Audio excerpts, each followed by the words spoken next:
Selamat pagi, salam sejahtera. Terima kasih kerana bersama dengan saya di Nazilin Unity Channel. Hari ini isu yang paling hangat ialah berkaitan dengan PAS dan Bersatu. Baru-baru ini tular di media sosial maupun di media-media massa yang lain, di TikTok maupun YouTube, Instagram dan sebagainya, pergolakan politik di Perlis. Telah dinafikan oleh beberapa pemimpin daripada PAS, tetapi dalam penafian tersebut juga ada pendedahan yang menarik. Daripada seorang pemimpin PAS, beliau mengatakan bahawa Bersatu ada tindakan, ada beberapa adun daripada Bersatu bertindak hentak dengan menggunakan perkataan atau istilah menghentak PAS di Perlis. Beliau kata memang ada beberapa orang yang cuba menghentak PAS. Ini menyebabkan beberapa orang pemimpin parti politik ataupun politiken yang ada di Malaysia mula membuat beberapa andaian dan beberapa perkara yang boleh membuka minda dan fikiran kita. Salah seorang daripada pemimpin politik yang berpengalaman di Malaysia dapat menghidu sesuatu yang berlaku di dalam persahabatan PAS dan juga Bersatu. Ada yang cuba mengaitkan, kata mereka, inilah hujung mungkin persahabatan Perikatan Nasional dan Bersatu. Ada juga yang mengatakan bahawa adakah ini adalah penghujung kepada nasib Perikatan Nasional, kata mereka.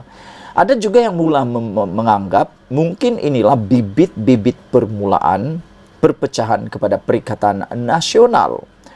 Perkara itu seakan-akan mula menjadi tular dan mula menjadi barah di dalam Perikatan Nasional. Sehingga kan Puan Zarkasi menyatakan bahawa kenyataan Tuan Ibrahim Tuan Man yang PAS akan kembali menjadi kerajaan menunjukkan Perikatan Nasional mempunyai masalah dalaman. Apabila dipetik daripada FMT, PAS ugut Bersatu, jangan lagak abang besar dakwa pemimpin UMNO. Seorang pemimpin UMNO mendakwa bayangan PAS kembali menjadi kerajaan mungkin disuarkan untuk mengugut Bersatu supaya jangan berlagak abang besar dalam Perikatan Nasional PN. Ahli Majlis Kerja Tertinggi MKT UMNO, Puan Zarkasi mengatakan, kenyataan timbalan Presiden PAS Tuan Ibrahim Tuan Man pada Muktamar Pemuda minggu lalu menunjukkan Perikatan Nasional yang diketuai Muhyiddin Yassin kini mempunyai masalah dalaman.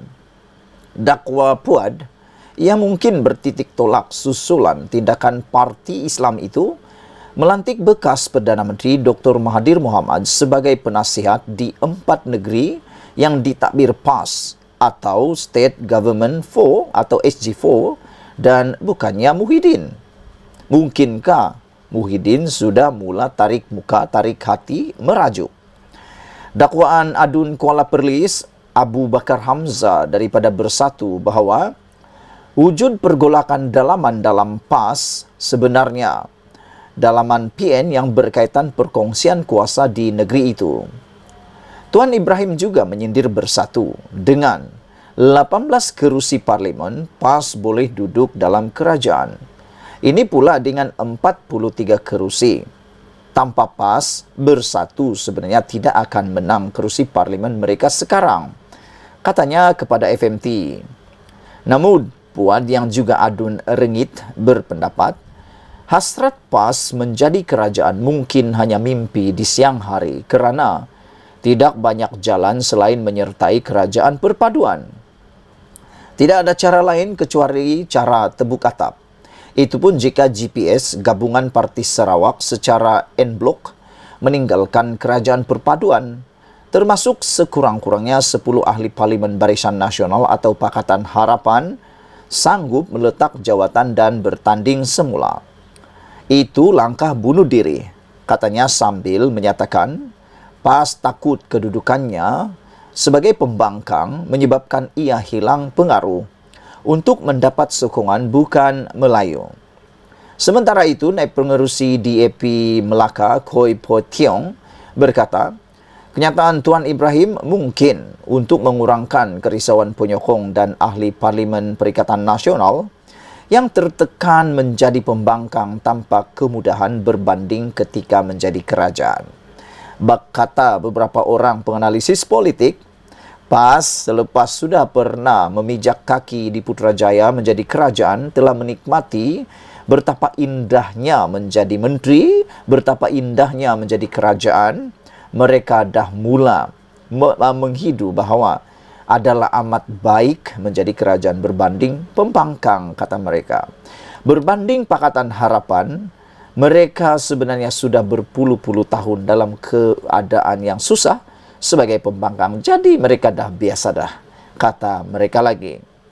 Seperti contoh Kuala Kangsar Iskandar Zulkarnain Abdul Khalid yang telah mengumumkan sokong Anwar Ibrahim untuk mendapatkan peruntukan.